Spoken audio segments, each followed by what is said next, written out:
343 is fixing the networking in Halo Infinite. Yesterday, we got some incredible news from Unyshek over on Twitter addressing some more updates and things the team are working on currently. And the big bombshell drop is the overhaul coming to the networking system within Halo Infinite. We're going to talk about everything that Unyshek shared in the tweet and what a big deal it is that they're going back and fundamentally changing the underlying networking model. Without a doubt, the networking side has been one of the main factors holding Halo Infinite back since launch.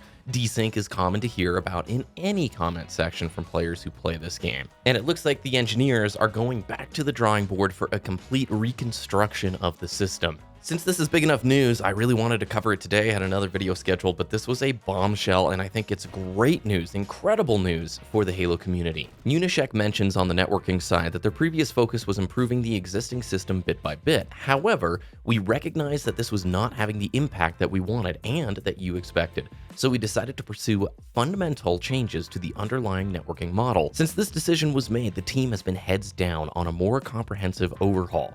An endeavor of this scale takes time, which is why we haven't had many updates to share. Significant work has been done here already, with more still underway. We'll share more when it gets closer to a public testing phase. Absolutely incredible news. We've talked about it here on the channel before, that if you see the GDC talk one frame in Halo Infinite, I was unclear how they were going to be able to address the desync and the networking issues. The fact that they mentioned here that there will be a public testing phase, they've made significant work on it, indicates a lot of positive progress to me. I'm actually really excited now that they've been getting their feet under them with Season 5 to hear that they are going to really put the time and effort in necessary to address this side of the game. Unyshek goes on to state that on the custom game browser, they are taking a strong, detailed look at feedback, support tickets, and game data to investigate challenges with the custom game browser.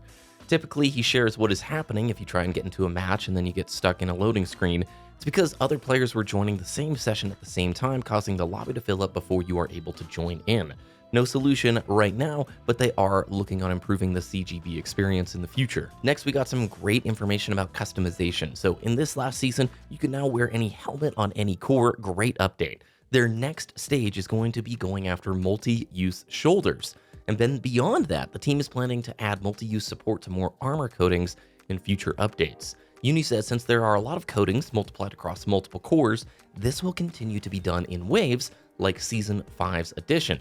We understand how important shoulders and coatings are when creating your ideal Spartan, and we're committed to getting as much multi-use functionality in these areas as possible. Once that work is complete, that means your Spartans will have access to helmets, shoulders, visors, and a plethora of armor coatings, all of which will have been made multi-use thanks to your feedback. Also, if you have an HCS Season 1 bundle, you will be able to, at some point, use the armor coating across multiple cores and items that can be equipped on other cores. Pretty darn cool, and I think the customization that went just ballistic this season, just being able to use the different helmets on the different cores. I have spent so much time playing around and customizing different Spartans. As they continue to refine this, I think it just puts definitely Halo Infinite in the spot where you have incredible armor choices and customization options. Yes, it's taking a while to get there, but like, huge props to the team for going after this and putting the effort in. This is the year where Halo is just going nuts and creating these solid iterative updates that just one on top of the other build and improve and improve. And it's like the MCC inning, where we're gonna look back in like a year or two and go, wow, they made huge progress. The last bit of Uni's update shares that they have been looking at stability for the game.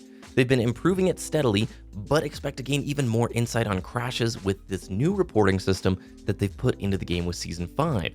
He says you can expect to see continued improvements in stability moving forward, and then finally ends with the mid-season update, which should be coming here pretty soon.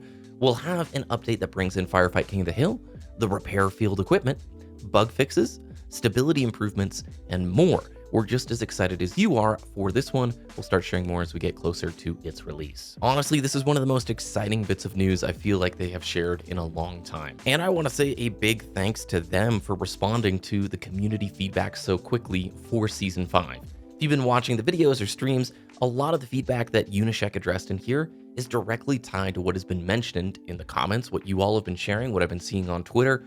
I just think this is a really solid way to go about it. Just knowing that there is work being done on a fundamental core level to improve the underlying networking model is huge as a player. It's that nugget of hope that things are improving, they are aware, and there is better things to come. Honestly, it seems like they're really getting a handle on the big issues with Infinite, and it's exciting to be a player right now. I hope everybody has a really great day. Thanks for watching the video, and we will see you again in the next one.